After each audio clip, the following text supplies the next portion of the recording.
Assalamualaikum warahmatullahi wabarakatuh. Bismillah, alhamdulillah, wassalatu wassalamu ala rasulillah. Amma ba'd. Anak-anakku sekalian, gimana kabarnya hari ini? Mudah-mudahan senantiasa tetap dilindungi sama Allah Subhanahu wa taala. Amin, amin, amin ya rabbal alamin. Anak-anakku yang sangat saya banggakan, anak-anak yang sangat saya sayangi, pada pertemuan kali ini kita akan belajar bersama tentang binatang halal. Sebelum pelajaran pada hari ini kita mulai, marilah kita membaca basmalah bersama-sama. Bismillahirrahmanirrahim. Binatang halal. Pengertian binatang halal. Allah Subhanahu wa taala telah menciptakan bermacam-macam binatang di muka bumi. Binatang itu hidup di berbagai tempat, baik di darat maupun di air. Bahkan ada binatang yang dapat hidup di air dan di darat. Semuanya itu diciptakan untuk memenuhi kebutuhan manusia. Binatang yang halal adalah semua jenis binatang yang boleh dimakan oleh umat Islam menurut ketentuan agama dan membawa manfaat positif bagi tubuh manusia. Saya ulangi anak-anak, binatang yang halal adalah semua jenis binatang yang boleh dimakan oleh umat Islam menurut ketentuan agama dan membawa manfaat positif bagi tubuh manusia. Agama Islam telah mengatur dalam Al-Quran dan Al-Hadis tentang binatang apa saja yang boleh dikonsumsi oleh manusia. Sebagaimana disebutkan dalam Al-Quran surat Al-Ma'idah ayat 1, uhillat lakum bahimatul an'am, yang artinya dihalalkan bagimu binatang ternak. Quran surat Al-Ma'idah ayat 1. Juga disebutkan dalam Al-Quran surat Al-Ma'idah ayat 96, uhilla lakum saydul barri wa ta'amuhu mata'al lakum waliyasayyar, yang artinya dihalalkan bagimu binatang buruan laut dan makanan yang berasal dari laut sebagai makanan yang lezat bagimu dan bagi orang-orang yang dalam perjalanan. Al-Quran surat Al-Ma'idah ayat 96. Jenis-jenis binatang yang halal. Yang A, jenis binatang ternak yang halal yang hidup di darat. Saya ulangi anak-anak, jenis binatang ternak yang hidup di darat. Semua jenis binatang yang baik dan boleh menurut syara, maka boleh dimakan dagingnya, seperti unta, lembu, sapi, kambing, domba, kerbau, kuda, kelinci, dan lain-lain.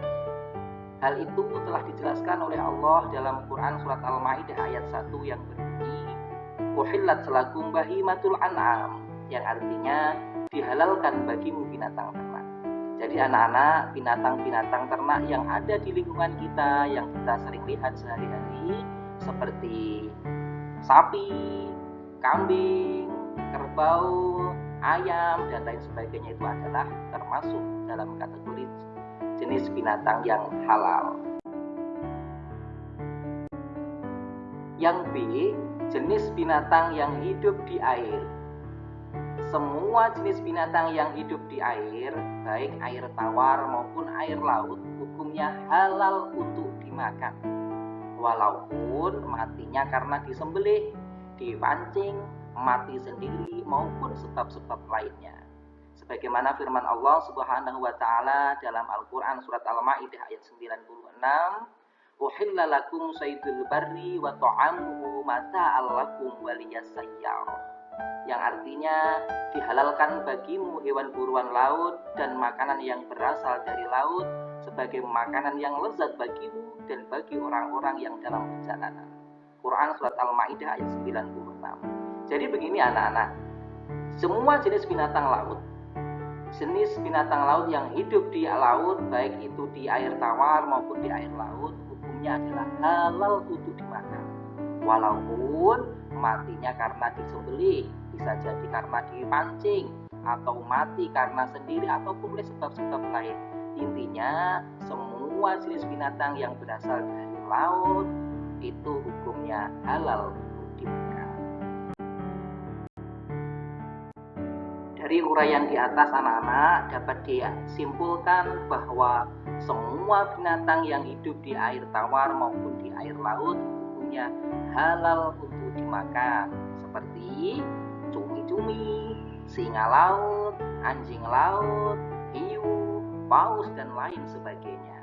Akan tetapi, adapun binatang yang hidup di dua tempat hukumnya haram dimakan, seperti buaya dan kata. Jadi anak-anak harus waspada dan hati-hati, harus bisa membedakan apakah binatang ini hidupnya hanya di air saja atau hidupnya berada di dua tempat, di darat dan di air. Kalau hidupnya di air, insya Allah semuanya aman, semuanya halal boleh dimakan. Tapi kalau hidupnya di dua tempat, seperti buaya dan kata, maka hukumnya haram.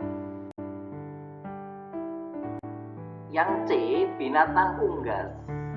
Unggas yang halal dimakan antara lain ayam, angsa, bebek, puyuh, burung, merpati, terkubur, dan lain-lain.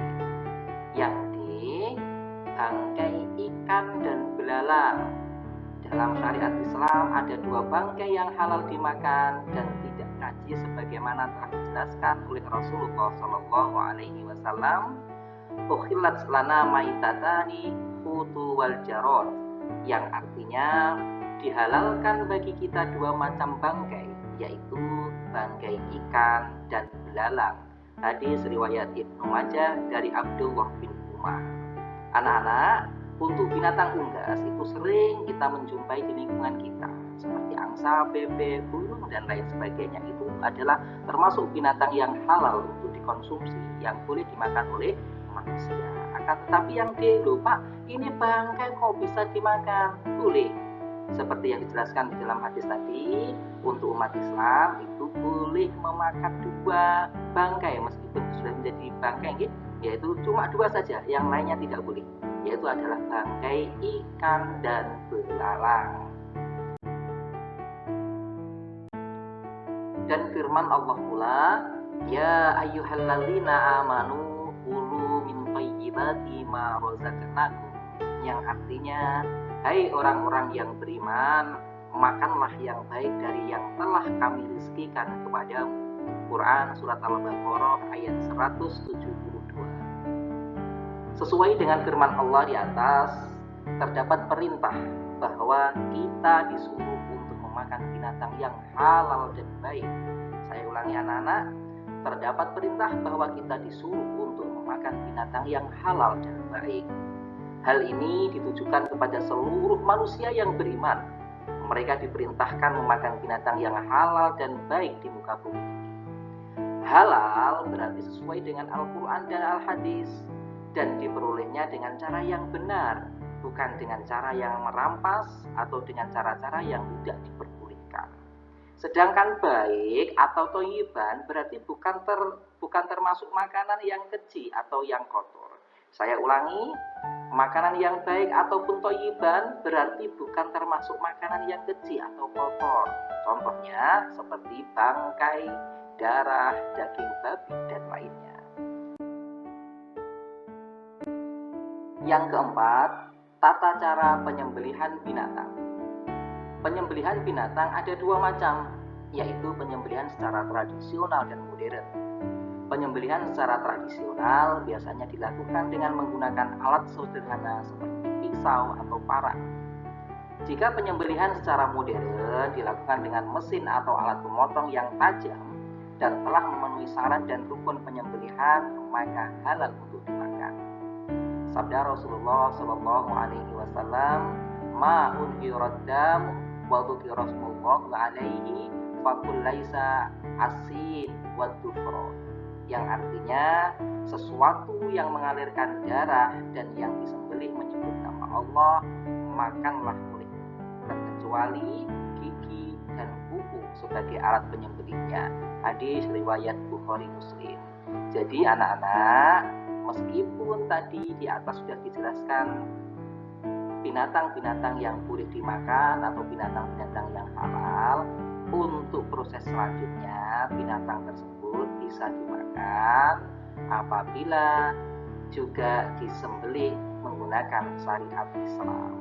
Jadi penyembelihannya juga harus menggunakan penyembelihan yang baik dan benar. Penyembelihan yang baik yang benar adalah menyembelih yang ditujukan untuk atau ditujukan karena Allah Subhanahu wa ta'ala. Kalau menyembelihnya selain digunakan atau ditujukan untuk Allah, maka binatang itu meskipun halal akan tetapi haram untuk dimakan.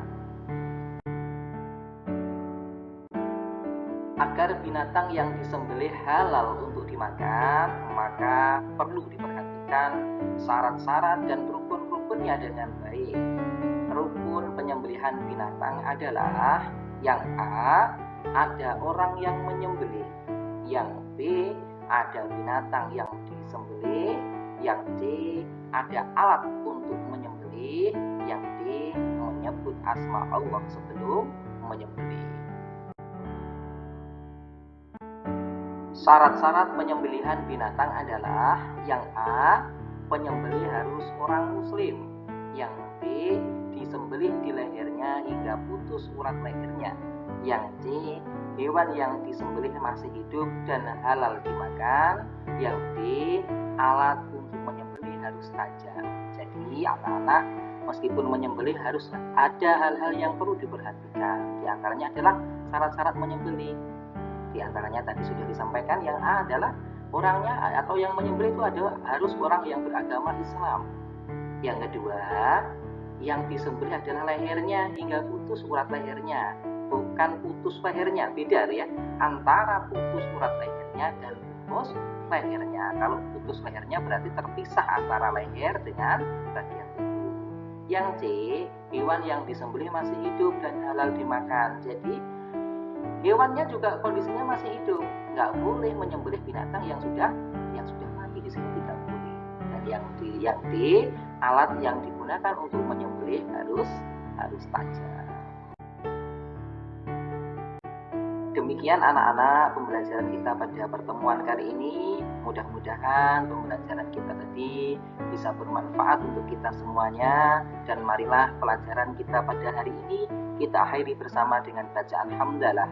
Alhamdulillahirabbil alamin. Kurang lebihnya mohon maaf. Wassalamualaikum warahmatullahi wabarakatuh.